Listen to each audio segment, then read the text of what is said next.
There we go. All right. Sorry about that, guys. I apologize. Let's get this started all over again. So, okay, cool. All right, I got it. I got it set. I told you guys, mornings are not my thing. But thank you so much for joining us. This is awesome. I really enjoy having tea with you guys in the morning. But mornings are definitely not my thing. And I'm usually a little bit out of it because I actually haven't even had my tea yet. So this is my morning tea. I'll be having it with you guys. So I do apologize for there being no audio. So there was a minute ago, but you know, computers stuff happens. One sec. Let me make a quick little change here, and then I still haven't even posted about this to Instagram yet. So I'm out. I'm late. Okay, here we go. And so what are you guys drinking today? There we go. Okay, that should be set. Audio sound good now, guys? Everything seemed to be doing okay. Let's see. One sec. All right. Sorry, guys. Try to be a little bit on top of things, but apparently I am just a little bit out of it this morning. Howdy from Texas. What's going on, Shaku? Who do we got? We've got, Germany. Somebody from Germany this morning. That's awesome. That's great. Cool. Okay, so audio's good. Got a little music going in the background. The kettle is on. And we're going to be drinking, you know what? I think I'm going to do something nice this morning because I could use a good tea. Let's see. What are you guys drinking this morning? This fine Monday morning. See here.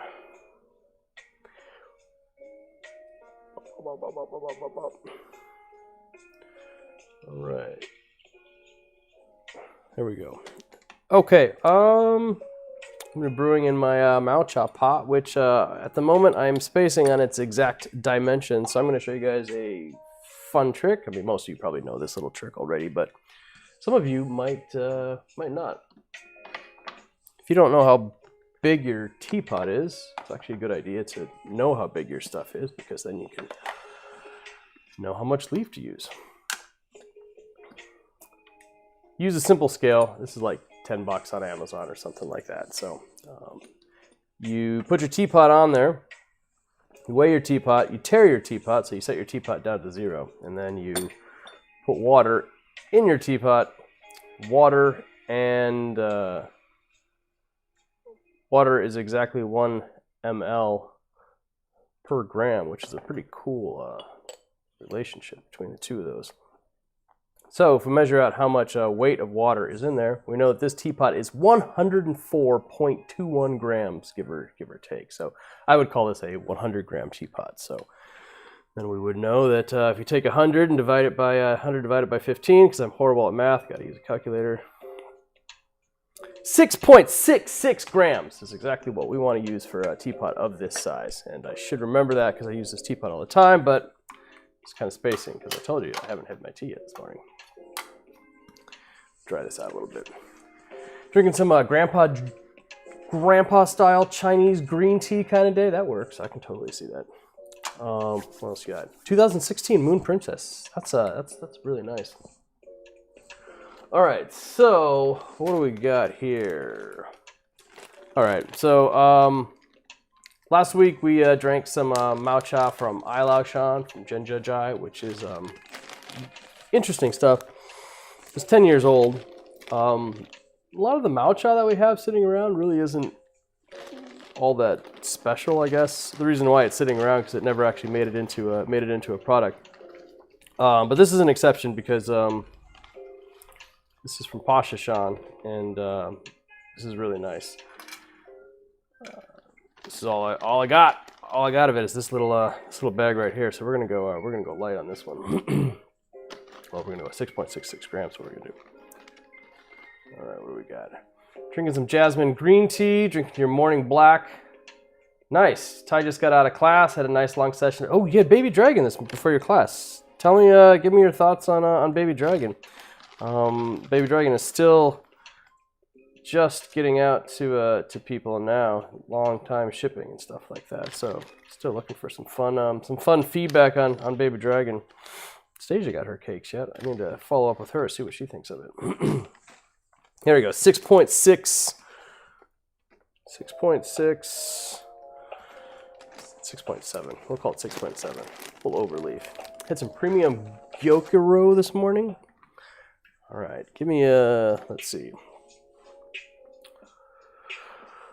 Ooh, like I told you guys, mornings are not my thing. I'm a little bit out of it. So I even woke up early to try and get it all set. But little things take time. Pretty soon you'll hear the pitter patter of tiny feet as they come running out of the bedroom to get their breakfast, which I already set up for them. So it's sitting over there. So they should be able to ignore Dad and his tea tasting and just kind of sit down and get their little breakfast going. All right. Oh, here's the fun part. Packing Maocha into little tiny teapots. Start with the small stuff, if you can. There we go. Now this is a really big, giant, like leafy one, if you guys can see that there. Let me switch so I can actually see what's going on.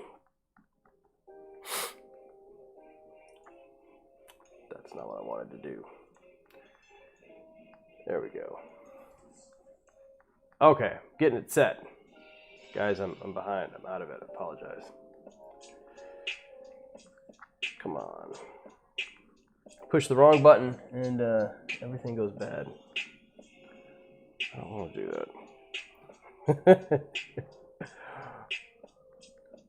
There's a hidden, something hidden has popped up and I don't know where it is. There we go. Can't click it. Guys, not looking good. It's not looking good this morning. I gotta get some tea in me.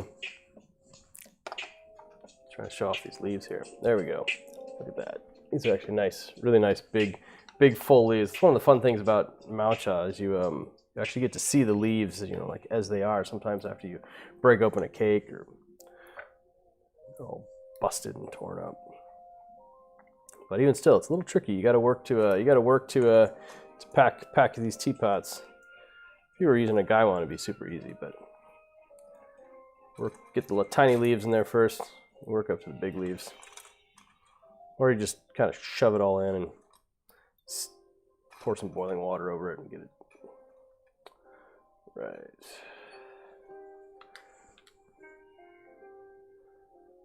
All right.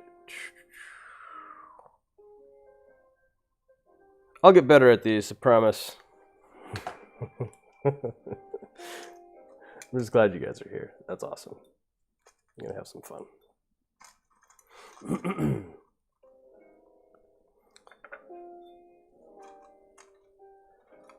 You guys get up into anything fun over the weekend? All right. So Aaron, tell me about your morning black tea. What do you do? How do you make your tea in the morning? How does that go for you? Just put it with a little cream and sugar. Do it British style. Do Hong Kong street milk tea style. Do it chai style. There's so many fun ways to do black tea. Good morning, Peter. What's going on? I'm a little behind. I'm a little out of it. Still haven't had my caffeine yet. I'm sure it's highly entertaining for you guys.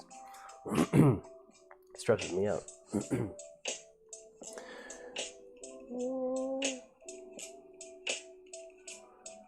we go.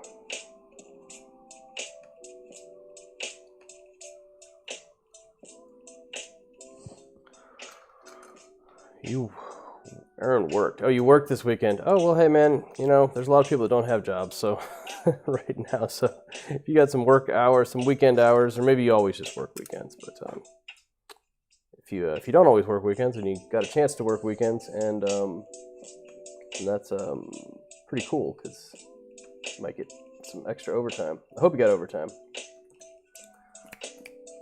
All right. You know what? This teapot's getting a little full. I didn't pack it right, so we're just gonna have to pile it up on top. Steam it out. Steep it out. Love the morning Maocha. What's going on, Jacob? Thank you for joining us. I'm like I said multiple times this morning, mornings are not really my thing, and I'm a little out of it. So if you guys get the opportunity to tune into Midnight Tea Club, that's much, much, much more my element. I am ready to go. All right, here we go, guys. Let's give this a try. I got it mostly done. It's a nice big fat pile of Maocha right there.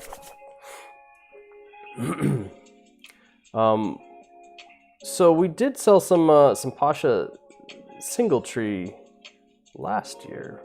So it's the same farmer that did the Pasha single tree, but this is a different tree. Also, some really old, some really old expensive material, but we were not able to get any of this. I remember it being really nice when we had it there. All right, what do we got in chat? Jacob's in Kansas. Erin Lee and her parents are in Missouri. Nice to meet a fellow Midwest. Oh, you got some. You guys are making friends. That's cool. That's awesome.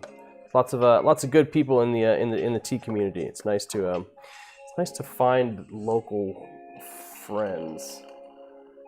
There's some yeah, you'd be surprised. We've got customers all over the place. There's a lot of tea people all around the U.S. even in remote areas. So cool. Yeah, there's guys start to get together. Start your own little tea festival, Midwest Tea Fest. Or actually, I think there is a Midwest Tea Fest. Is there a Midwest Tea Fest? I think so.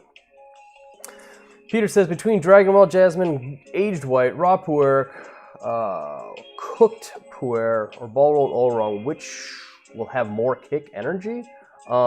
Is raw pu'er on there? I think raw pu'er is just hands down the most for tea energy. Other people may concur or not. What do you guys think for Peter's question? Wants to know which has more kick energy. A lot of it comes down to a leaf and water ratio, and some of the other teas are really potent, but only in like the handful of steeps. So if you're talking about like a single steep, single session, a lot will come down to a leaf and water ratio. But I would put my bet on sheng pu'er tea. Bam.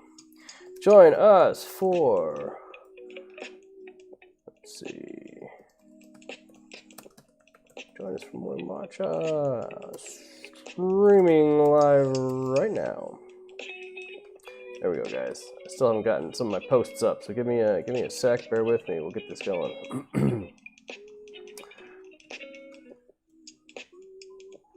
There we go. All right, let's check this out. This is just the wash. 18 minutes in, and I'm just doing the wash. Man, I'm out. I'm behind. Sorry, guys. Hopefully, you in other time zones are awake enough to be able to give me a little patience as I get things started. Julia says the designs from the new pu'er tea cakes look fantastic. Thank you so much. I really appreciate that feedback. That's nice. That's nice to hear. Thank you.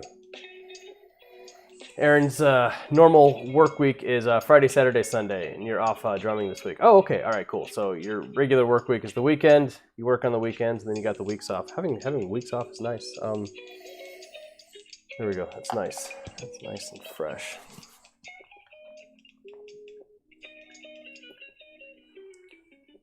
It's 12:19 p.m. All right. So you're an East Coaster. So this is noon for you. Yeah, I'm a total night owl, especially with like China time zone, things like that, and having to work with China. We're always up late, just always up late, and so and I'm okay with that. I'm a total night owl. It just means that mornings just really aren't my thing. I love mornings. I'm just never up for them. So yes, I know it's 9 o'clock, but usually I'm actually still in bed by now. There we go. Scovson, what's going on? Late to the party. It's all right. I'm a little bit behind.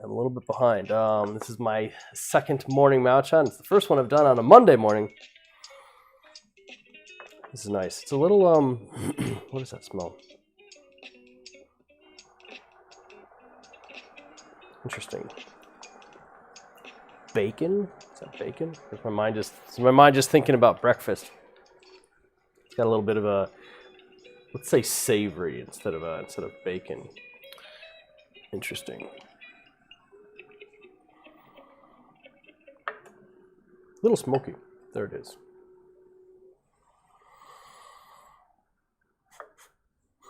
It's nice.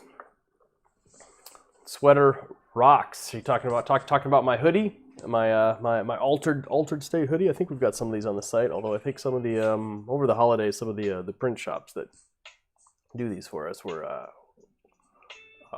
closed down, which can't blame them. They might take a little break.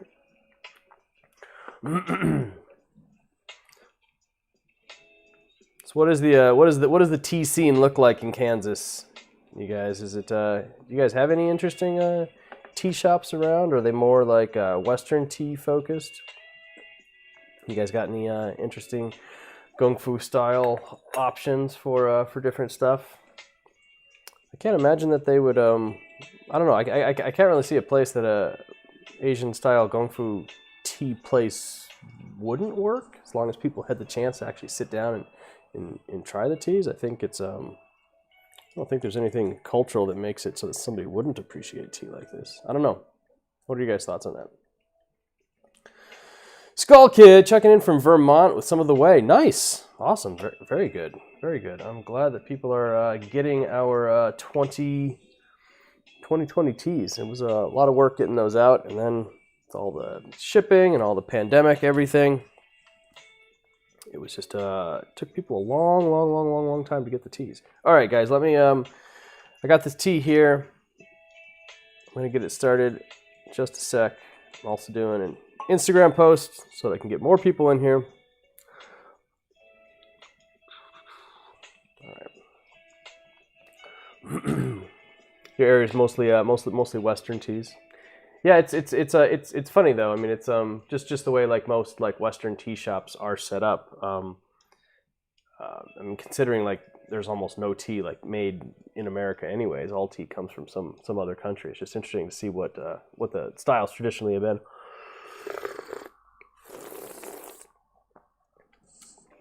Oh man, that's a lot. That's a lot right from the. That's a lot for your first taste in the morning. Besides toothpaste, there's a lot going on there. That's amazing.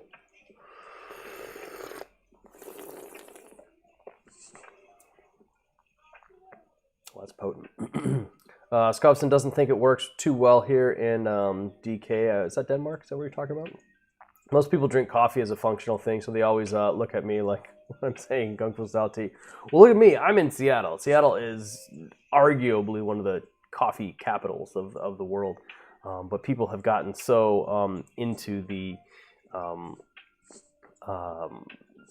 uniqueness of the coffee presentation that they're super open to other things. At least in Seattle. I mean, a lot of our customers will still have like a big latte in the morning or their big like coffee kick, and then they'll switch to tea. But we found the Pacific Northwest to be very open to the Kung Fu experience. I mean, I was a huge coffee person until I found like tea like this, and it was not that hard to like sway me away from coffee for sure. So it's possible, but it has to be presented in the right way. And there's nothing wrong with coffee. There's nothing wrong with having coffee and tea in your life. There's both stuff for both. My problem really came down to I appreciated coffee from I guess for lack of a better word, a connoisseur's perspective. But I liked it so much that I just wanted to drink it all the time. And you arguably really just you can't. I mean, you could have like maybe like 2 or 3, maybe 4 like really good sessions with a coffee in a day. But usually it would be like 2, one in the morning, one in the afternoon, like more than that, and I'd just be like way too hyper caffeinated. And so I found that I could have like a similar enjoyment of the session of tea all day, whereas I just couldn't do that with coffee, and I wanted to, but I couldn't.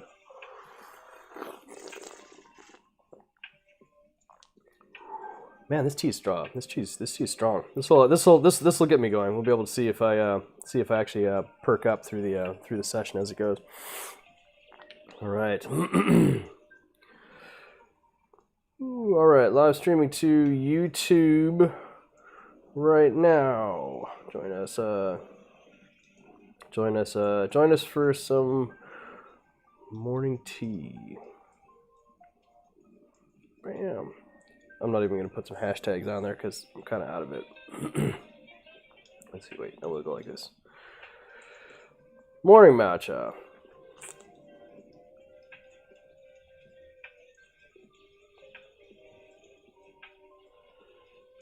There we go. All right, what do you guys got going on in chat here? My description of coffee sounds like when I drink 5 or 6 pots of cooked pu'er to myself. Yeah, I know. It's funny.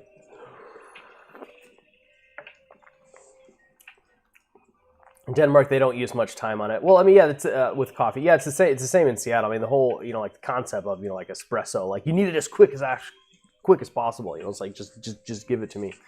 Just need the caffeine fix. And it's funny because as much as people in Seattle like to think that they're actual like connoisseurs of coffee, most people just are connoisseurs of caffeinated sugar milk. Like that's the majority of the coffee industry in America. Actually, it's milk. It's caffeinated milk. You got your hot milk latte with a bunch of like sugar and flavors and caffeinated sweet sugar milk. That's what most people are into. But there's a really big scene in Seattle for actual like artisanally crafted Americano style like coffee brewed just for the sake of the flavor of the coffee, like special beans, like single origin, single mountain, single farmer kind of experiences. And there's a lot of really good coffee experiences. So I guess those were the coffee experiences that I was talking about. I wanted to have like a really good like something that like consisted of like quality, like body and aftertaste and aroma and flavor, and have an experience like that. And you could only really have those once or twice a day with coffee, because coffee was just so potent. Interesting idea. Do you think a drip over coffee maker would work with something like show? Absolutely. I've done that before. You can do almost any of the coffee brewing stuff can actually be used for pu'er tea or most other teas. So you could get like a pour over, or even like the clever coffee dripper, or the AeroPress. I've done tea in AeroPress. Yeah, absolutely, Ken. It's not a it all works. You just got to kind of figure out like the ratios and stuff like that. And I still do like to give the tea a wash before I actually drink it. But yeah, you can use a pour over for show pour easily. Go for it. Give it a try. Yeah, you guys are talking about like pots of coffee. Yeah, I guess I was brewing coffee differently. I was doing more. I would do pour over style with ground stuff that I was grinding. Then I was roasting beans at home and things, and I've not really used like a pot style coffee brewer in a little while, I guess. But pot style coffee brewing is usually a little bit weaker, so you can get away with having more cups in a session, I guess. I really liked my AeroPress when I used to use it. I used to use the AeroPress a lot. I'm not sure if you guys are familiar with that. It's kind of like a plastic syringe tube, and you put the coffee in it, and you flip it over and squeeze it down. It's kind of got a syringe. You can also use like a French press. You can use a French press for tea as well. Do a nice, super strong session of pu'er tea in a French press. Just let it steep for a while. Press it through. That can be really nice. Jug pan, what's going on? What am I drinking? That's a really good question. This is morning Maocha, so it's definitely a Maocha. And we are drinking something that was a special gift from one of the farmers that we were working with in Pasha. It's kind of a little too bright to see that. This is 2019 spring. And this is a blend of what was some of his old tree material in Pasha. I know some of you guys were able to get some of the single tree, single session stuff that we had from the same farmer. We actually filmed a YouTube video of us, Lamo and I, drinking the single tree as we actually sat in the tea garden next to the single tree. That video is on YouTube. That was a ton of fun, actually. A really fun video. That was a really nice tea. That was a really, really special experience. So this is from the same farmer. This is also old tree material, but this is all I got. Just that last 40 grams or something like that. He kind of gave it to us as a gift because we bought so much of his other stuff, but we didn't really have enough to actually sell it or press this into a product. So that was kind of one of the hopes for the morning Maochas. The morning Maocha would just be an opportunity for me to be able to have an excuse to kind of drink through a lot of the different stuff that we have. Some stuff that's maybe special, some stuff that maybe isn't. It wasn't actually put into a product. Yeah, if that makes sense. Skobson likes how much people experiment with coffee. Sadly, you just don't get the roasted flavor. Coffee is a pretty amazing world. Like that, the high end world of coffee is pretty amazing. There's some really interesting stuff that can be done in there, depending on like how the plants were growing. Like the different soil qualities of the plants. Like how they were roasted. It's some pretty interesting stuff. I've had some really amazing, really diverse flavor and aroma experiences in some of the high end coffee stuff. So if you're actually curious about it and you dug far enough and found like a specialty shop, you can find some interesting stuff. There's some really interesting stuff out there. That said, coffee is still fairly narrow in my experience. I guess what I mean to say is there's really like a fairly finite amount of flavor and aroma experience that's possible in the coffee sphere, but in like the pu'er tea sphere, it's just so much more diverse, and so I found myself being far more excited about being able to explore pu'er tea more deeply, just because of the depth of experience. Yep. So yes, this is a Pasha sheng. That was the first steep in my cutie little teapot. This is a teapot that I use just for Maocha. Look at that! I'm almost dropping stuff. that would be embarrassing. This is the teapot that I use just for Maocha, specifically because it has like a really big like open mouth. A lot of our other teapots, like something, like super cute like this one here, you'd never be able to like fit Maocha into that. Just like the hole's just like way too small. But so we had these specifically designed to have like a really nice, big, huge open mouth. So it's actually a little bit easier to put Maocha in. Even still, if you were here 10 minutes ago, you saw how much trouble it was. It's a fun thing. So these are technically the same shape. So this is shipiao. This is very, very traditional, right? So you kind of got like that cutie little spout. You kind of have something that's more like a diamond shape. And what we ask the potters to do is to kind of like stretch it up and call it tall shipiao. So it's kind of got like a lot of the same like cuteness of that shape, but it's a little taller, a little straight up. So it's a little bit easier to fit Maocha in there. And I think that's important for small pots, especially if you're dealing with really tiny pots. You want to be able to get your stuff in and out of there fairly easily.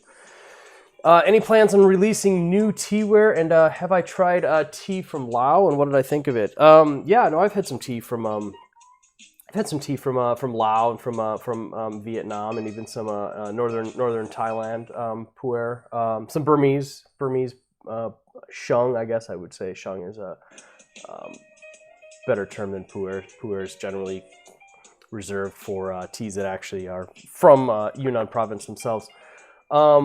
They're good. Sometimes I think a lot of their production is still really, really rough. They don't really have a connoisseur's tea. I'm dropping everything. They don't really have a connoisseur's tea experience or tea. They don't have a connoisseur's tea history, I guess. They have much more of a rural, daily fuel style relationship with tea and tea production in a lot of those areas. Those areas were not really designed for. They just weren't really designed historically for making quality tea. Whereas like a lot of the places in Yunnan, you can trace their history back to where they made tea for the emperor, right? I mean, so they have hundreds of years of history of them, like producing at scale like really high quality tea. In a lot of the places in like Vietnam and Laos and Burma and Thailand, especially for like the sheng pu'er, they are the sheng style, pu'er style. They don't really have that there. The core material they have is really good, and there's the potential there. And so maybe in like 5 or 10 years you'll see stuff kind of work out. Also, the cost just doesn't really match match what you get in my experience. Any plans on releasing new teaware? We always have plans on releasing new teaware. It's just hard to it's just kind of hard to get stuff done with all the COVID things and not being able to be there and see the quality that's getting made. But we've got some ideas. Joshua was drinking coffee before he got into tea.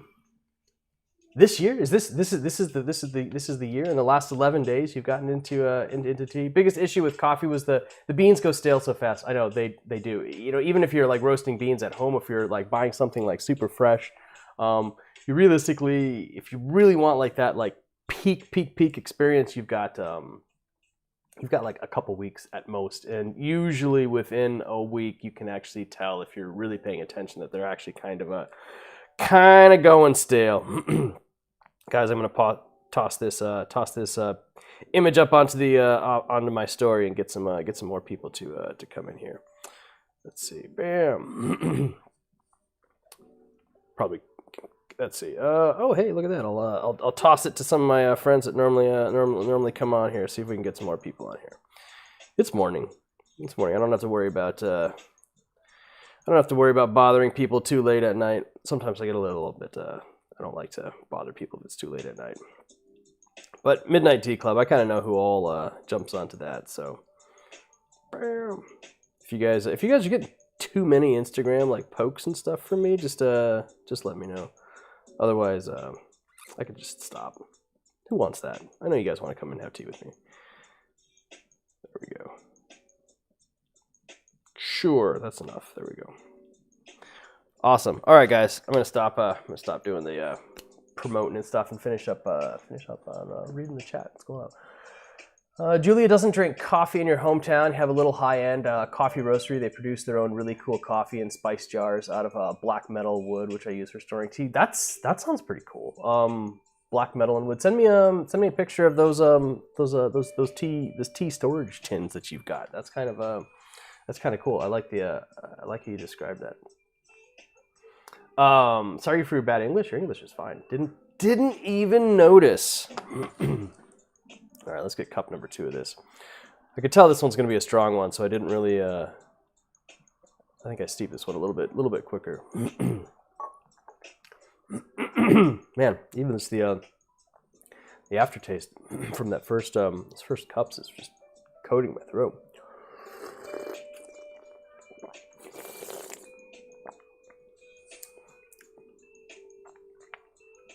This is a strong tea. This is powerful. Just feel it. Peter, can't wait till you get a really nice quality clay teapot. Right now you only have glass teaware. Having a quality clay teapot is like, it's like starting a new relationship. This is something that you will have synergistically with you and the tea and the clay, especially if it's an unglazed teapot. You gotta take care not to like leave the leaves in there, like too long, or it can kind of like rot and things like that. And sometimes I forget. Good morning, Gemma. How are you? I got some breakfast there for you. I think yours is the other side, Gemma. That's Gary's breakfast. Oh, did I get the chairs wrong? Okay, you can swap the chair. Yours is on the other side. I'm sorry. They each have their own special chairs, and of course I put the chairs in the wrong spot, so it's all good. All good. Joshua, 2020, yes, this year in the sense of the last 365 days. I got it. We're out of 2020, man. It's gone. Just forget it. We're done. Wipe the slate. 2020 is gone. It's 2021 now. Can't even speak. David, agree that tea has been a way bigger stage for taste and flavor than coffee. Yeah, and I have nothing against coffee at all. I still really like coffee, and I enjoy it when I can have a crafted artisanal coffee experience. I still very much like that. I used to do coffee cuppings at the roasters in Seattle all the time. Stumptown every Sunday afternoon would have a like a free coffee cupping, and it was educational.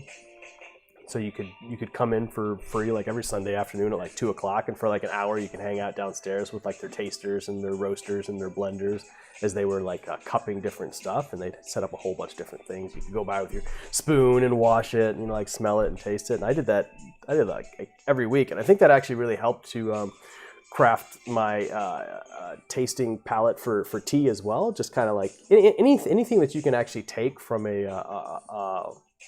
anything that you can actually appreciate from a connoisseur's perspective, whether it's like wine or like whiskey or like different foods or coffee. I think you can actually take those skills and those experiences and pull them over into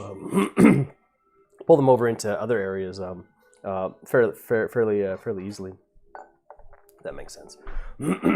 Zealous, he's been here since the start, but was on the phone with your boss until now. Well, I'm glad that you haven't paid attention to the first half hour, because Zealous, I was out of it. I was all over the place. I mean, yeah, my audio was off, audio was wrong, had audio issues at the beginning, and but hey, I'm kind of waking up. I'm not. You guys have been here for the whole thing. Bless your heart. Hey, Chow Holiday, what's going on? It is not 1 a.m. No, we are doing morning Maocha, and I'm glad you came in now, because like I said, I was a little bit out of it. So we're drinking sheng pu'er. This is Maocha. Technically, the term Maocha is actually only ever used for loose sheng pu'er that has not actually been pressed into a cake. Once it gets pressed into a cake, it's no longer Maocha. And apparently pu'er as well cannot be called Maocha, although colloquially in Yunnan, if you say pu'er Maocha or you want some Maocha, they know exactly what you're talking about. So Maocha in modern verbiage is just means loose leaf tea. Loose leaf pu'er. I don't think you could. Llama, can you use you can't use Maocha for like loose, like Dragon Well or something like that, right? It's pretty much exclusively. It just means loose. Mao is like here, loose. Yeah. What's the Chinese word just for loose leaf tea? Sancha. Sancha. There we go. Thank you, Llama, for the Chinese education. Chinese word for loose leaf tea is just sancha, and Maocha. You'd think it would be like Chairman Mao's cha, Chairman Mao's tea. That's how you can remember it. But Maocha just means kind of like hairy. She said Mao, so it means big and loose, and that generally describes sheng pu'er tea pretty well. Hey, Michelle, I am a good dad. I am a good dad. Thank you for saying that. Gemma's got her breakfast over there, so had it all set up for them because I didn't know what time they were going to wake up, and so didn't want to have to jump out of the chat and give them some breakfast. Hey, Cha Holiday, when you were in Richmond, you did coffee companies. Actually, drinking it wrecks me though. Yeah, it's coffee's strong, especially if you're actually doing cuppings. You're doing a really strong brew, a really strong single session. You're not supposed to really drink it though. You're supposed to just kind of like wash it around in your mouth and spit it out, similar to wine tastings or wine. What's the word for tasting high-end wines? It's not cupping. Is it wine? It's not cupping. Is it wine cupping? Can't remember. You're not actually supposed to like drink it, or you'll just get drunk with a quickness. Same with caffeine and coffee. You're just supposed to kind of appreciate it, taste it, put it around the palate, spit it out. Adam, just finished your workout and sitting down for some Maocha yourself. Welcome. You are among Maocha friends. Yes, so Pasha-shan old tree material is a gift from a farmer. I kind of keep this one aside for special occasions. I was explaining earlier that all the Maocha that we have falls roughly into two categories. Either it was a gift from a farmer. You buy a couple 100 kilos of tea from a farmer. They're going to give you something a little extra for that. So we usually have like a small bag of something special from different farmers. This is material that we don't press. We just kind of keep it around and enjoy it for ourselves. sometimes on special occasions, you know, like we'll sell a little bit of it in single sessions. So either we have some really interesting like high end stuff that's in, you know, like small volume, maybe like 50 to 100 grams. The rest of the Maocha that we have is all stuff that we've purchased or sampled that wasn't good enough to actually make it into our product. So this will be interesting. The tea that we had last week was from Zhenjiajia in Ailao Shan, and it's 2010. You know, 11 years old, and it was just okay. Like I every single time I have a session with that, and I have a decent sized bag of it, maybe like 500 grams. Every time I have a session with that, I'm just like, okay, all right. You know, it's just like that's that tea. There's nothing that really just kind of like grabs me out of it. But this one here, this one's this is potent. This is a great tea to wake up to. Michelle says Derek and I had the single tree Jingmai Maocha last night. It was delicious. That's a really nice one. We've tried to offer some really fun, interesting. Good morning, Gary. How are you? I'm doing a tea tasting. You can have your little breakfast.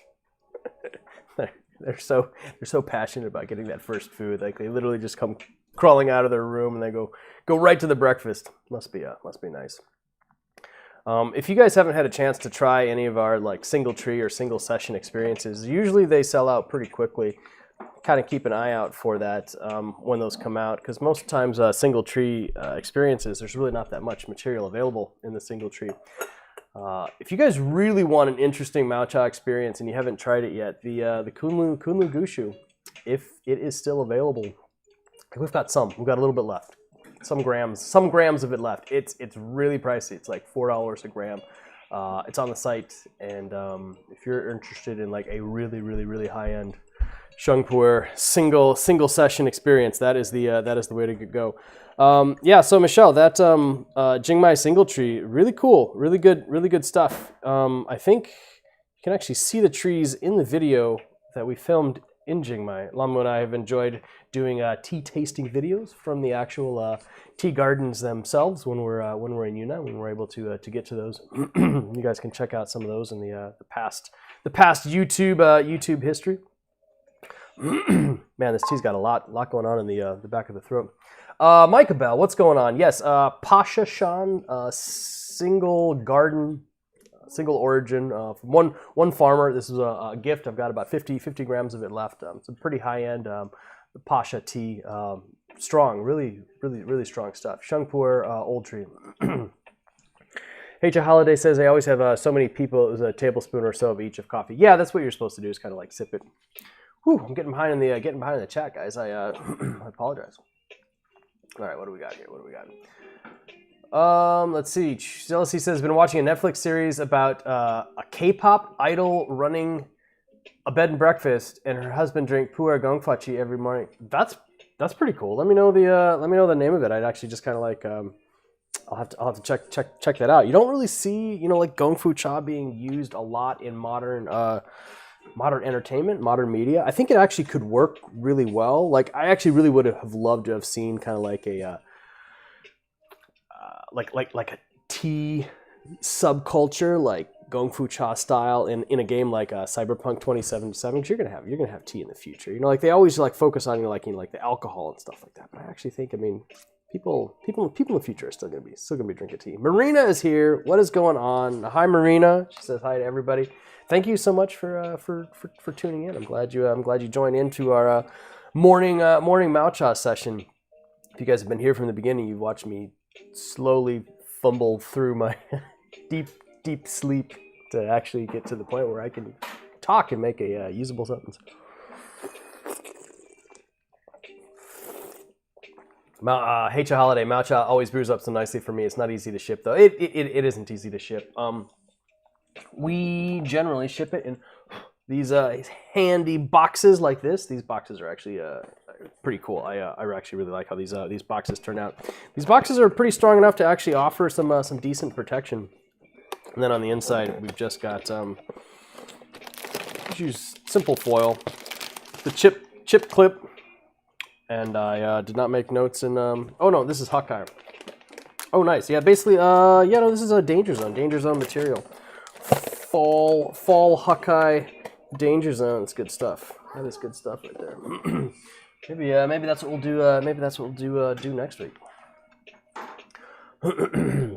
Michelle always tries the special offerings. It's the only way I'd ever get to try them. That's great. I really appreciate the people who actually take the time to buy the special offerings that we do, because that's usually where the interesting stuff is. I mean, I don't mean that the way it sounds.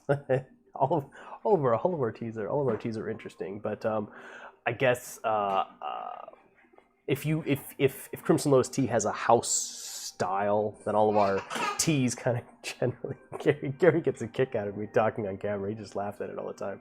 If Crimson Lotus Tea has a house style, most of our cakes and our actual like pressed offerings exist inside of the sphere of like what Crimson Lotus Tea tastes like. But some of the single origin, single tree experiences are just so interesting and unique that don't really scale into the actual product. And so if you can get access to those offerings, is that funny, Gary? All right, you guys, eat your breakfast. What are you doing on Crazy Kids? Good people, please decide for me. Daydream, Cloudy Days, Moon Princess, Intrigue, or Stone Lion. I'm feeling Intrigue. If you haven't decided yet, I'm feeling Intrigue. I'm feeling it. I'm trying to get Bev Byrne. She's the artist on there. Been trying to get her into one of our little between two teapots interview sessions. But maybe I'll be able to get that in the future. We'll see. She's pretty cool, local Seattle artist. Brodo Man, what's a village you really like that you don't think gets enough praise? Kunlushan, absolutely, every single time. Enjoying 2013 Nanpo Jai Gushu. Kunlushan, I really like Kunlushan. There's just not that much tea available, even in the pu'er tea scene in China. Kunlushan just doesn't really get a lot of. Kunlushan just doesn't get a lot of focus, and that's fine because I don't want people to all go there and take all that Kunlushan, because that's what I like. You will find that in the higher end pu'er tea circles that people are really hyper focused on things that are available in the sphere of Munghai. So down in Xishuangbanna, near Burma, Laos, and Vietnam, the actual southwestern corner of Yunnan. That's where people really want their teas, and those teas are very, very, very, very potent, potent experiences. Marina says there's a matcha drinking tea session in Mortal Kombat. That's pretty cool. I can see that. Oolong Owl, good morning. If you guys don't know who Oolong Owl is, Oolong Owl runs a super awesome tea blog. Is it just oolongowl.com? Maybe that's what it is. Oolong Owl is actually going to be our between two teapots tea interview guest of the week. That'll be this Friday. So if you guys are tuning in Friday at 2:30 in the afternoon, Oolong Owl and I will be sitting down having tea, talking about tea, her experiences, what she likes about pu'er tea, and all of that. Hey, Holiday. On that note, you now have Cyberpunk for your PC. That's pretty great. Are you playing it? How are you liking it? All right, somebody else is recommending Scobson uses Stone Lion to start the day. Yeah, Stone Lion is a really good way to start the day. 7 p.m. starting a Stone Lion session at 7 p.m. That could go. I don't know. Depends on your tolerances. Stone Lion is strong. Stone Lion is potent. If you wanted like a nice, easygoing afternoon or evening session, try Intrigue, but use like half the leaf, and just kind of like balance into the caffeine with that. Do we carry any loose in the Seattle store? No, I don't. I do not have any loose leaf tea here in the Seattle store. Mostly because it's just it takes up so much more room for shipping. So we can, in the same volume per XYZ in shipping boxes, it's much easier for us to ship 50 cakes of tea as opposed to 15 boxes of tea. So then we have more to actually sell here, and that's really the only reason. So I do not have much. I don't have any loose leaf tea here in the Seattle to sell, and I apologize. Is that the EKG? Do you like it? Worth the price? Are you talking about the tea with Oolong Owl that we're going to try? We are going to be drinking We're gonna be drinking TKG. That's what we're gonna be drinking. TKG with Oolong Owl. Yeah, if you guys don't know what TKG is a very interesting, very limited edition offering that we did for members of a chat group that Oolong Owl admins. They came up with this interesting idea for a tea and a design and a wrapper, and so I put it together for them, and I think it turned out really nice. We'll see if I can find my cake of it, and we'll drink it together with Oolong Owl this Friday afternoon. H.A. Holiday says, you definitely have a house style. Unfortunately, some of the less expensive ones aren't always my thing, while the expensive ones always are.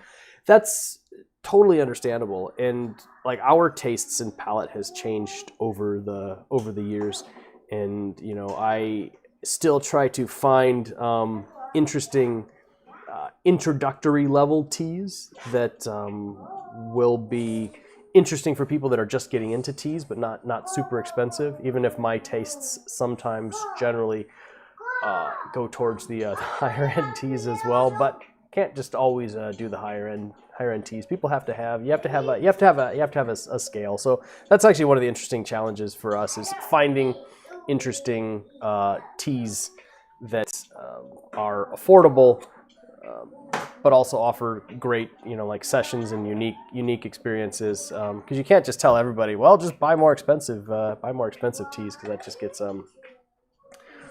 just doesn't work for all budgets. But yeah, I hear you. my tastes are generally more for the more expensive teas as well, especially the more I get into it. And that's it's interesting how that happens. KXQM is Brodoman's favorite cake I have had from you. Kunlushan is good stuff. Kunlushan is good stuff. Kunlushan is good stuff. KXQM is year on year my favorite. I have my little I have a jar of loose kunlu. We'll have to try this one of the days as well. So the way that pu'er makes it into our life is one sec here. Let's see. Make sure I got my camera and stuff all set up. The way pu'er makes it into our life is when it's like this, when it's all like busted and janky and like broken because like somebody like scratched it getting it out of the kiln. That's when I'm like, well, that pu'er volunteered to join the Crimson Lotus Tea family, because it's not good enough to sell. There we go. Yeah, so nice little jar, some Kunlushan Maocha. This stuff is candy for me. This stuff is pure candy. I have to be really careful, or I would just drink that. I would just drink Kunlu Maocha all the time. That would be it. That would be all I would drink. Kunlu Maocha. I just love it. Just love it. If you guys have not tried Baby Dragon yet, Baby Dragon is a really nice blend of Kunlu good stuff. You got the old tree material from Slumbering Dragon, big tall wild tree material mixed in with some of the Kunlu Xiao Chao Mu and some of the good stuff from the Kunlu sphere. Baby Dragon's good stuff. How many of you guys have actually tried Baby Dragon? If you've raise your hand in the chat if you tried Baby Dragon. I'm sure it's probably only a handful of you. Not gotten many of those out to everybody yet. H.A. Holiday says, yeah, Cyberpunk 2077 is buggy, but it's not bad. Yeah, I have had very enjoyable experiences with Cyberpunk 2077, and I'm playing it on the PlayStation, which is supposed to be like the buggiest experience possible. And I've been enjoying it quite well. I think a lot of the bad press was unwarranted in my experience. H.A. Holiday's doing KXQM today. Nice. That's awesome. It's kind of fun when everybody's kind of drinking the same teas. That's really cool. Spoolstring is going to brew up some Stargazer and finish Chrono Trigger. Is this your first playthrough of Chrono Trigger? It can't be your first playthrough. You probably played it multiple times. Am I right? Guys, I'm behind in the chats. What's going on? Let's see. Yes, damn the Corona shipping. Stoneline, Scubson says Stonelion is one mean kitty. Stonelion is one mean kitty. Absolutely, Stonelion does not mess around. Anything from La Mana does not mess around. There's La Mana itself is just a that tea just goes. It's just ready. It's like right there at the starting gate, just ready to go. You pump it out, and it's just that tea is always a strong experience from Kunlun. Sculpson says, never really tried going far away from your usual ratio. Try that for sure. Yeah, sometimes take a tea that you know and mix up the ratios a little bit. Just see what happens. Take a tea and overleaf it. Take a tea, underleaf it. Kind of gives you a overall experience for like what the tea can actually offer. Bar guard. Oh, you're talking about this kettle here. Bam! I like it. This is good. It's a good one. Man, look how dusty that is. I gotta actually dust that off. Because I guess I don't look at that side of it. This guy's really nice. I love the aesthetics of it. It is not as great for the ergonomics in my experience, but it also pours like super slow. Like that's it. And it's designed for pour over coffee, which is I guess what they want. I want something that has a little bit faster pour, in my experience, but that's me. This wasn't designed for tea people, so. But it does work well. Hey, Cha Holiday always drinks Kunlun and Hakkai. Hakkai is also so good. Really good stuff in Hakkai. Sculpson, on that note, Simple Sheng was actually quite amazing for what it is. That was our hope. I mean, Simple Sheng has really decent material in there. It's not like crazy. It's not high end, but we really wanted to try and blend something that was nice. We might have named it wrong. It wasn't supposed to be a simple. It wasn't supposed to be a simple tea experience. It was supposed to be simple in preparation. And I think people kind of got the impression that it wasn't expensive stuff. I mean, it wasn't a good tea because it was just simple. So like I said, may have named that a little bit wrong because it's actually Simple Sheng is actually quite nice. Simple Sheng and Simple Show are both quite nice, and they've got very decent material in there, and they're actually not. I mean, the individual product is cheap, $1 per gram. They're actually a little bit pricier. Maybe like about a $40 cake or something like that, which is nothing to sneeze at. But yeah, Simple referred to simple for preparation. Just kind of snap it off and steep with it. But you live, you learn. Yeah, some of the sessions you get from it are surprising. Yeah, Simple Sheng and Simple Show, nice stuff. Michelle says, how much tea do you guys have in your personal stash? Well, I mean, we sell and ship from here. So if you're counting our storage for business-related stuff, I don't know. Probably close to half a metric ton here, 500 kilos, probably. Yeah, probably. Maybe not as much after the holiday season, but we've before Black Friday sales, we probably had between 500 and 1,000 kilos of tea here. I mean, it's just pressed. You know, it doesn't. I mean, one tongue of 5 200-gram cakes is 1 kilo. You know, so. I have a few hundred, like tongues, like sitting around of cakes from different productions and different years and stuff. I mean, that just adds up. It adds up. Yeah, probably. Yeah, less than half a metric ton right now. But it's our business. That's what we do. But as far as our personal, what I use for our own stuff or our own personal cakes and things, less than 50 kilos probably. Silas, how do we convince our non-tea drinking significant others that it's normal to buy so much teaware? Just be nice, I don't know. They probably have hobbies that you're not super into, and just be patient with their hobbies, and I don't know. That's kind of hard because even with Lamo and I get really passionate about some new teaware and things. I've got tons of teaware, and I realistically don't need more teaware, even though we're in the business of it. We'll have some new teaware made, and I'm well, I guess we got to keep one of those, take pictures of it, and brew with it. And Lamo's just you just want more teaware. I'm yes, I do want more teaware. Did a little horse trading with Mark Moeller for some of his new Sanguine Teapots teaware.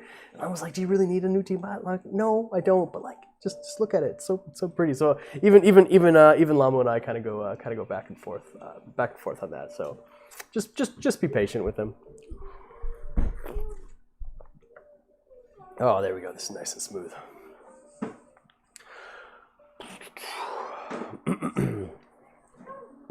All right, let's see. What do we got? Ultramax, this looks really good. Zeoxia, what is going on? Thank you for joining us. I'm way behind in the chat, guys. You guys are chatting too fast. It's awesome though. I like it. Oolong Owl does have a baby dragon, but it's resting from shipping. Nice. I think you grabbed a sample of that. Yeah, I'd be really curious to hear what you think of that. Hey, Gary, just be a little bit quiet, please. Okay, Daddy's doing a tea tasting. Gemma, you all right? It's all right. kids are going nuts. Ty, would you recommend Old Warrior, Dark Depths, or Stormbreaker for a non-daily drinking show? Torn between the three. Non-daily drinking show. I'll go Stormbreaker. Stormbreaker is really great for just like that, like one like awesome like session when you just need to have something really really interesting. Stormbreaker never gonna let you down. Sculpson getting a sample of a baby dragon next time. That's good. Yeah. Start off with a sample. That's still it's still a little bit of a pricey tea. I mean not too bad in that price range, but you start getting up in the $60, $70, $80 cakes of tea, and things get a little pricey. Jugpan wants to know if I have any Huckeye pu'er tea available. Yeah, we've got Danger Zone on the site. Fall into the Danger Zone. I think we still have some Huckeye Maocha loose leaf stuff. Oolong Owl calls Stormbreaker Stormwrecker, absolutely. But Dark Depths is very good. Yes, if you guys have ever heard the term Stormwrecker used to describe Stormbreaker, it is an apt description, and it was coined by Oolong Owl herself. When we were doing the Northwest Tea Festival, I saved like the final session of the day for like a combo tea tasting with Altered State and Stormbreaker, kind of like side by side. And yeah, after everyone having like all the caffeine like all day long, the tea festival, then coming over, finishing out the session with Crimson Lotus Tea and those two Chachi powerhouses. Gary loves seeing me on camera. It's so funny. Yes, Stormwrecker is apt. Yeah, that was closed out the tea festival quite nicely. In fact, I still have this idea of doing a tea tasting with a couple of my tea friends who are a little bit more tea energy sensitive, and just having like a super strong session with Altered State, and then filming everybody's reaction, because I think that would be awesome. That would be awesome. Yes. Good evening, Sebastian. Thank you for joining us. Good evening there. Good morning here. It's 10 a.m. So I'm starting to finally get into the groove of my day. Starting my week off right with you guys and some Maocha. This has been nice. Yeah, if you guys have been here since the beginning, I was not very into it an hour ago, but I've kind of woken up. I haven't eaten breakfast yet. I know some of you guys can actually tea before breakfast will kill you, but I don't know. Maybe at least for sheng pu'er, I've got an iron stomach. Other teas, black teas on an empty stomach will just kill me. Oolong Owl, yeah, they all seem so good. Mostly looking for one. It would be very little Wodway taste. Which is why I included Old Warrior too. Let's see, Stormbreaker might still have some Wodway taste, but I don't know. Maybe not. I'm not sure. Haven't tried it recently. Yeah, Micah Bell recommending Dark Depths. Dark Depths, beautiful artwork right here. You guys, if you're really interested in Dark Depths, now would probably be the time to get it, because we really don't have much of it left. So if you have to have Dark Depths in your life, or if you're thinking about it in the future and you don't want to miss out on that, running low, guys, running low on Dark Depths. So just gonna put that out there now. Might have to be doing a little price bump on it in the near future, because we want it to last longer, and we just don't have that much of it. want to try and do a Dark Depths 2 style blend. We're in the works on that now, but it's tricky. It's a very special tea to put together. Marianne says, just put in second order. Excited to try Beneath an Emerald Sea. Awesome. Thank you so much. I'm really glad for your, thank you so much for the order. Emerald Sea is really, really good stuff. Ty says, to Hey Cha Holiday, it does seem very nice. You found does still offer those young notes to it. Let's see. Rinse Drinker 42, the 2018 Iwo Goyuling Maocha has great energy. Already feeling it during this. Oh, nice. You've still got some of that. You saved that. That's awesome. Yeah, if you guys don't know what the Goyuling is, Goyuling in Chinese kind of means like Chinese. You're right, Gary. Gary's getting so good at his English. Goyuling in Chinese means like nature preserve or national park, kind of. These are areas of China that have been set off and reserved. People aren't allowed to live there. They still have like old growth tea forests in them, and locals are allowed to pick them once or twice a year. There is a video I have of myself going into the Goyuling when the Iwu teas had just after they had been picked. It's a long hike. It's really tough to get out there. Our Iwu Goyuling video is super cool if you haven't checked that out.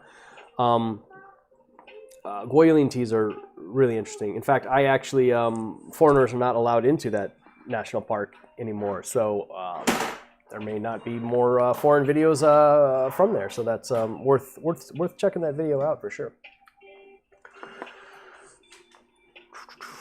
Let's see, what are we looking at in chat? Zealousy loves Dark Depths, love Dark Stormbreaker. Did a 10-gram session with it. It was quite the powerhouse. Yeah, no, their Stormbreakers. It's good. Stormbreaker's really good stuff. I'm out of it in the chat. I don't even know what's going on anymore. Terrible news. Yes. Well, I know. Yeah, we actually didn't get to press as much Dark Depths as we wanted to because it was a little hard getting that actual material that actually was that dark brewing that really kind of yeah. If you guys haven't followed like my experience with Dark Depths, I wanted to do a Dark Depths style tea almost since like the first year that we were there. I had one or two like really interesting. Actually, I had one really interesting experience with a pu'erh tea that just brewed like black, like ink, and it just floored me. I was like so excited to get more of that tea, and then like I went there the next day, and the guy had already sold out. He had like 300 kilos of it. And he's like, "Oh, sorry, it's all gone." I was just killed, and I had tried every single year to find something that was like that. That was just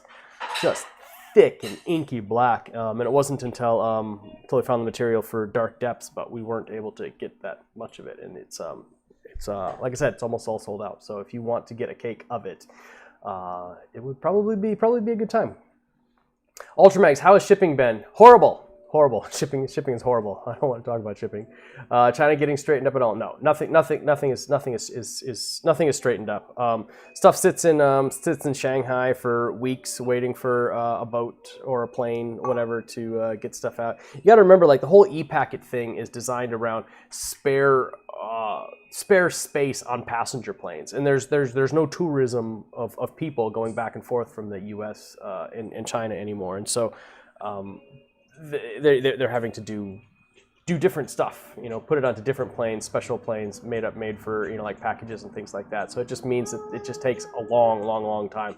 Whereas in the past, like there'd be like thousands of flights going from US to China every single day. And most of them would have, like a portion of the cargo set for China Post e-packet things, but it's just not there anymore. So things just take time. And then, customs in the US is so absolutely backlogged that even once it arrives in the U.S. and gets here from China, it's not uncommon to take a month in customs in San Francisco just for the package to actually just get processed through and received by USPS. So, we're still in the middle of this global pandemic. It's people are working on things and still trying to get things done, but you have like a COVID outbreak at a USPS facility or something like that, or like postal carriers will get it, and so. Just kind of gotta be patient with it. just order every month, and you'll get tea. You'll get tea every month. It's just kind of staggered released.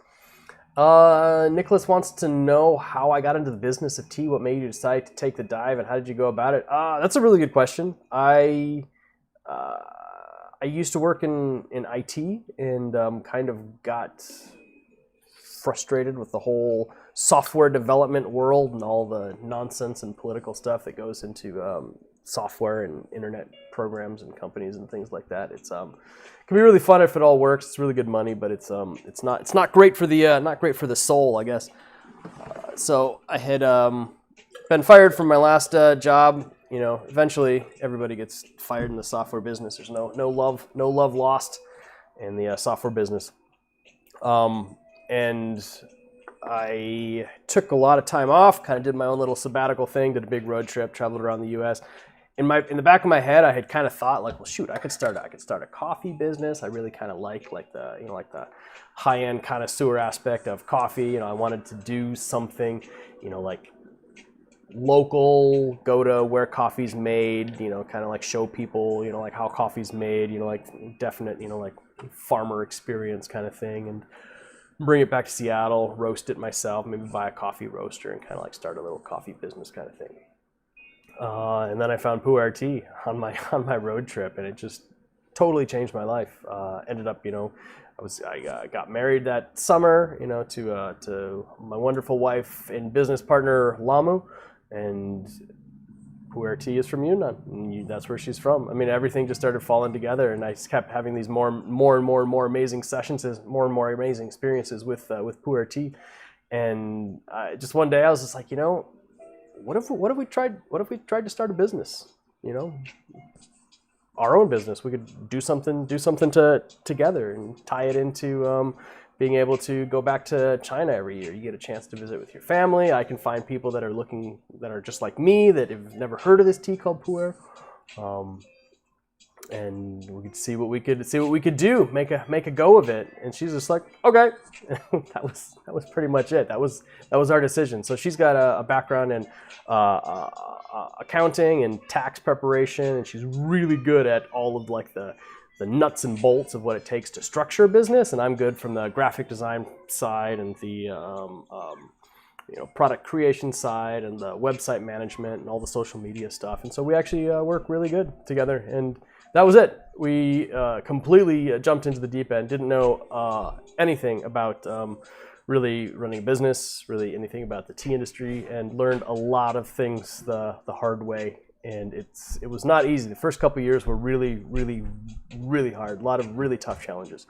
But this is it. This is where we are. This is where we are now. You just kind of gotta go. Just dig your heels in and push through and figure it out on the way. And that's basically it. And try to keep the same perspective on things. I want to be able to offer teas and experiences of these teas to people that have never heard about them before, and kind of continued to keep an educational aspect and perspective on our tea business, because I want to find the people that are me, the people that have literally been looking for this tea their entire life and didn't know it existed. So yeah, thank you for letting me tell that story. I like to tell that. Thank you. How do we compare the top of the clouds? You have the latter one. 2007 Changtai Tour on the top of the clouds. They're not really similar at all.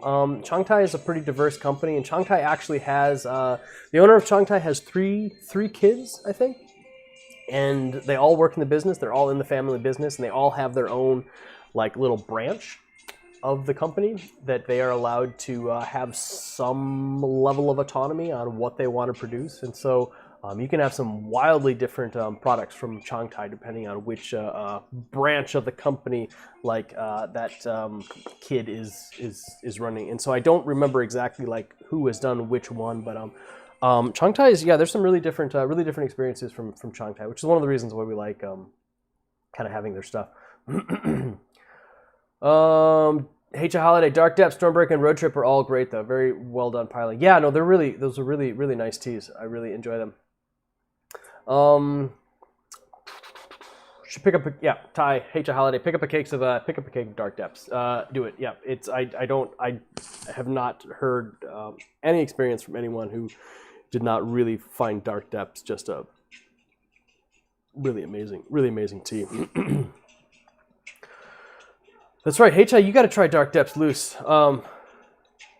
Taruzake. What is Taruzake? I don't catch that reference. Is it Japanese? Is it a Japanese tea? Enlighten us. Yeah, if it's not inside of the Yunnan sphere of tea, I might not know all of it. Yunnan's what I do. It's where I focus on. Now you're gonna tell me that's a tea from Yunnan. I'm spacing on knowing what it is. Oh, happy Monday, Tornham. What's going on? Thanks for the great tea hangs. Thank you so much. The tea hangs are made great because so many cool people log on to have tea with us, and it's been a lot of fun. It's been very therapeutic for us being able to feel like we're actually having tea tastings and tea sessions with people. Getting to share some of the teas. The morning Maocha ones are kind of fun because I get to share some of the teas that I don't normally people don't normally get to see. A lot of the Maocha and things that we have, stuff in our collection and archives that we don't normally get to see the light of day. Even when we're actually doing tea tastings here, people come over here, like COVID permitting, pre-pandemic, people would come over for tea. We usually didn't really go into our Maocha collection because a lot of the people that are coming over for tea are specifically curious about they're looking for teas to buy, and if I don't. There's no point for me giving people a session on something that they can't actually purchase. So we end up focusing on the teas that we have in stock here. So I like the opportunity to kind of drink through our Maocha collection and share the experiences with you. If you're tuning in, this is a loose leaf tea. This is a Maocha. This is a sheng pu'er tea from Pasha Shan. Pasha's got some potent teas. Actually, this looks really nice.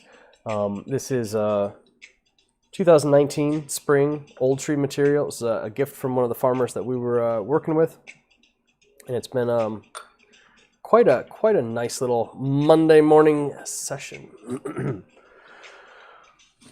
Feeling good. Does anyone have any experiences with clay boilers? Skovson is asking. You can pop into chat and let him know. I have not used any of the clay boilers. I prefer boiling in stainless steel. That's generally what I go with. Cedar barrel sake. Oh, nice. Taruzake. Oh, cool. That actually sounds really good. I really like sake. Actually, of all the alcohols, I'm quite fond of sake, and that actually sounds really nice. I'll have to look for some of that. I love a atsukan, like a nice hot sake in winter with a Japanese meal. It's just so good. Or the undistilled rice nigore sake is also really good. So that's interesting. So you were saying loose Dark Depths had an interesting cedar barrel sake taste to it. That's kind of cool. I wonder if it had to do with the fermentation level. That's kind of fun. Sebastian says, watching tea streams like yours and interacting with the tea community is something really cool, especially in times like these. I'm from Germany and we're in lockdown again. Yeah, no, I absolutely completely agree. And if it's good to focus on the positive things that have come about because of this, and I think it's really interesting how a lot of the positives of growing online communities have been able to not replace but kind of augment or help out communities that are no longer able to actually meet physically. And it's awesome when I do these and somebody's connecting from Germany and Israel and in Russia, and I can do a tea tasting, just have a bunch of people from all around the world. It feels like we're all sitting together having tea. It's so much fun, and really it's really rewarding for us as well, is what I'm trying to say. H.A. Holiday is off to make lunch. Hope everyone has a good day. Thank you, H.A. Holiday. Appreciate you taking the time to join and have a little tea with us. Thank you. Marianne also enjoys these. Hope in the future to have tea people in the area create a group. Yeah, it's nice, and there's I hope you can as well. It's keep an eye out. Join the tea Discord, or check out Oolong Owl's tea Slack chat. Owl, you're right, Gary. Owl. check out the Oolong Owl's Tea Slack chat or like discord.gg/tea. You should be able to find people in your area that are into this stuff. There's, I think, far more out there than people actually realize. All right, so I'll probably do one last long super strong steep of this tea, and then kind of segue it out. I think the kids are definitely wide awake now. Gary's pulling out all of his loudest toys, so I'll probably cut this short pretty soon, or it's gonna get pretty loud in here. Jugpan says clay kettle from Peter Novak or our global tea hut. Gary, that's really loud, buddy. It's really loud. Can you play with that in your room? You want to try? You should take it to your room. Play with it in your room, Gary. I know. Take it in your room and play with it in your room. It's good job. Good job. Oh, yeah, you can play with it in your sister's room too. Good idea. Go play with it with Gemma. There you go. Kids, they're cuties. My little tea masters. My tea masters in training. Ultramags, got to focus on work. See you all later, Glenn. Till next time. Thank you so much for joining us. Really appreciate it, guys. That's it's great to have so many people come on and have a nice little morning tea with us. Get your week started right. A little Crimson Lotus Tea in the tea community. This was nice. This is a good session.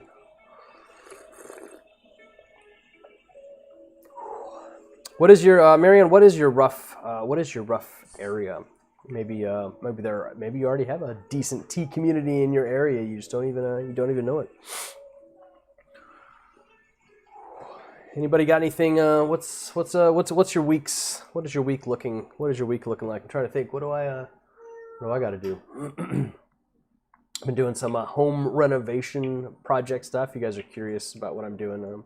Send me a message on Instagram. I'll send you some fun little pictures of the kitchen renovation project that I'm working on. Laid a bunch of epoxy over some old countertops last night, and in an attempt to make it look like fake marble with some fun epoxy rosin stuff. So that has been drying all night, and so I'm going to go and check out today and maybe do a little bit more of that. Have you guys had any fun COVID projects? It's fun to see a lot of people posting pics of things. A lot of our customers have gotten into baking bread. A lot of COVID bakers coming out. A lot of people have been enjoying creating new at-home COVID-friendly hobbies. What have you guys been finding is good? What have you guys? How have you guys been spending your COVID? What new things have you guys figured out to do or keep yourselves entertained? Zoom lectures. that's good. Yeah, that's good. Zeoxio, second week of school. Classes are starting to get busy. Homework is being assigned. You're welcome to your new semester, man. I'll probably see more of you at like 2 a.m. when you're getting distracted and not wanting to concentrate on your homework. Jugpan, Glenn, how was the Mandalorian ending on season 2?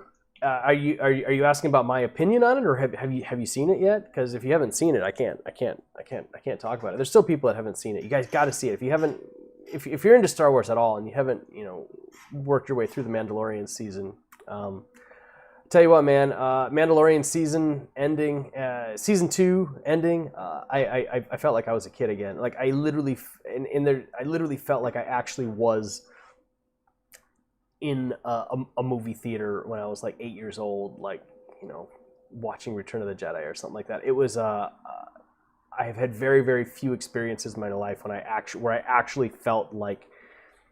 I mean, I've been excited and I felt like a kid being excited, but like in that moment, the ending of the last episode of season 2 of The Mandalorian, I was a kid again. It was it was amazing. It was actually kind of emotional. It was strange. It's really hard to describe how much I think I needed to see that. I wouldn't have even if you had told me like what was going to happen ahead of time, I'd be like, that's just dumb. Whatever, don't do that.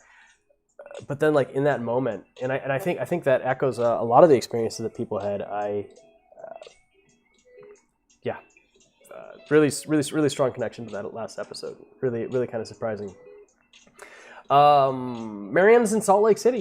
There should be some tea people in the area. Any other Salt Lake City tea peeps out there that want to join a little tea clan with Marianne? Sculvson's building a dining table with your old man. Wow, send me some pictures of that. Message me on Instagram. I'd love to see pictures of woodworking. That sounds great. Michelle says Derek took up pen making and Michelle got a cat. So Michelle, like that's clearly not your first cat. You're a cat person, right? So does that count? Does that count as a COVID hobby? Cat purchasing. Pen making is a COVID hobby. COVID habit. COVID hobby. There we go. Got it. Habit. Ties in between classes, dedicating a lot of this week to trying samples you never got around to with some spring water you got around to getting finally. That's pretty cool. Working through the sample collection, getting it done. Do you have a tea diary? Do you take notes on your tea? Do you organize it?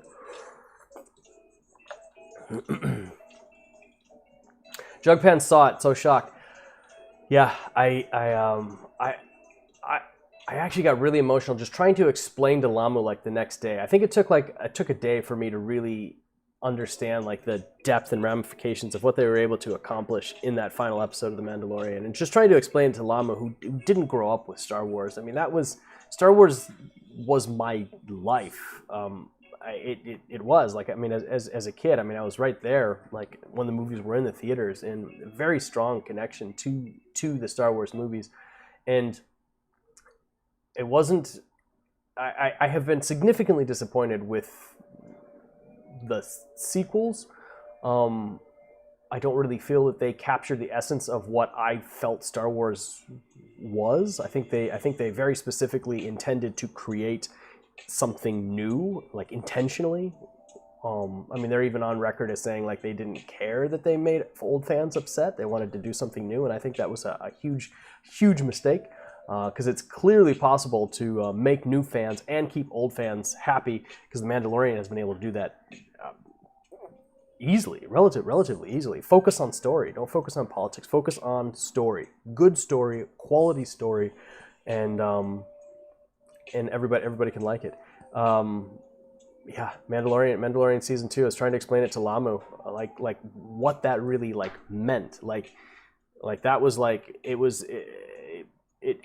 washed away like all of the Star Wars pain that I've had for the last 20 years, as I've seen like more and more like just really bad decisions getting pushed into like the canon of Star Wars, and being like, why are you guys doing this? And The Mandalorian season 2, it was just like, wow. I can't. It's hard for me to emphasize enough how important I think that final episode was in the Star Wars universe. And it's going to be amazing, absolutely amazing to see what they are able to do with that and where they're able to take it. It's so exciting. Thrawn, very, very, very excited to see. I know Oolong Owl is excited to see Thrawn. I'm excited to see Thrawn. If you guys don't know, Oolong Owl makes Thrawn knitted owls. If you guys don't know, Grand Admiral Thrawn is. I don't even know how to describe it. Grand Admiral Thrawn is a character that was introduced in some books that were written in the 90s. There was a lot of stuff, like actual like Lucasfilm official Star Wars stuff that was made in the 90s that explained other stuff. And but realistically, it kind of ends up introducing some more plot holes. Grand Admiral Thrawn is like a very high level person in the Empire who controlled this massive like fleet of like spaceships. And but it was at the same time as the rest of the stuff is happening, Death Star 1, Death Star 2, and things like that. And so, but Grand Admiral Thrawn is a very, very, very intelligent, very bad guy, really good high-level bad character, similar in like cunning and intellect to maybe like the bad guy in Breaking Bad, the one who runs the whole like chicken business empire, like that level of like bad guy, like cold and intellectual and very, very, very 5D chess kind of person. Really interesting to see like a bad character like that. A really interesting character brought back in, and he's actually been referenced in Star Wars Mandalorian season 2. They started talking about Thrawn, and so you're just like, oh, could be interesting. Pretty cool character. Jugpan, you shed a tear. So did I, man. So did I. Don't get me talking about it, man. I tell you what. Star Wars, man, it gets me. That's my childhood. Ty, no documentation on your tea testings. With your subpar memory, it can make some sessions feel completely new teas when I've had them before. It's like, oh, hey, this tea's amazing. When I'm in Yunnan, I actually do a lot to keep a book and catalog all the different teas that we try. Used to do that a lot more here, but you know, like with kids and the business and packing orders and just being stretched in all different ways, I don't really have a lot of time to sit down by myself and just have like a really nice session, which is one of the reasons why these have been really great, because it's kind of like forced me to be able to sit down and have some enjoyable sessions where I can actually just, you know, focus and put the gong fu into gong fu. Yeah, Sculpson, The Mandalorian is so good for recent Star Wars content. It is so good. It is so good. Like, for what they were able to produce, the quality that they were able to produce on a TV show budget, incredible. Really, really, really, really incredible. It's just the visuals and the style and the aesthetic and the story and like the directing and just the music and the graphics quality and the audio quality and like the depth of characters. Excuse me. So cool. So I mean, so much love is put into the Mandalorian. It's really, really great to see though. Joshua says there are new Thrawn books coming out now. They are the 4th book, but actually more Timothy Zahn Thrawn characters. That's pretty cool. Yeah, I do remember Thrawn in Star Wars Rebels. I've not actually. It's been a while since I watched that, but I remember that he was in them, and those are. It's just weird if, you know, like what goes into canon and what doesn't. But I mean, Thrawn is definitely in the canon now, but then it also just introduces like some interesting weird like plot holes and things, like why Thrawn wasn't at like, you know, the Battle of Endor. I don't know. There's explanations and stuff for that, but it just kind of gets weird. So it'll be interesting, really interesting to see what they do and how they explain out things in the sequels, and whether they decide to actually like keep the sequels in canon, or maybe the sequels were just one big fever dream in Rey as she died of starvation in the desert. That's my own personal theory. I'm totally fine with explaining the sequels as just being dream Rey had as she was dying. I don't know. Maybe that is that too harsh? Sculpson, thank you for the suggestion on the half ratio and trig. It's nice and calm, really nice. See, there you go. Experiment. These teas are really, really versatile. Especially sheng pu'er tea. There's it's just packed full of like so much stuff. You can have some really interesting experiences in a half leaf setting. All right, guys, I got my Monday started. This is great. I got my morning going. I'm ready to get this week started. I'm gonna go pack some orders. I'm gonna figure out teapots. That's what I got to do. I got to put in an order with some of the Gen Shui potters. I got to create the order list, exactly like what sizes I want, what shapes I want. I draw little pictures and stuff for them, and I give them dimensions, and I have them do like 1 or 2 little test pots in the size and shape that I'm looking for.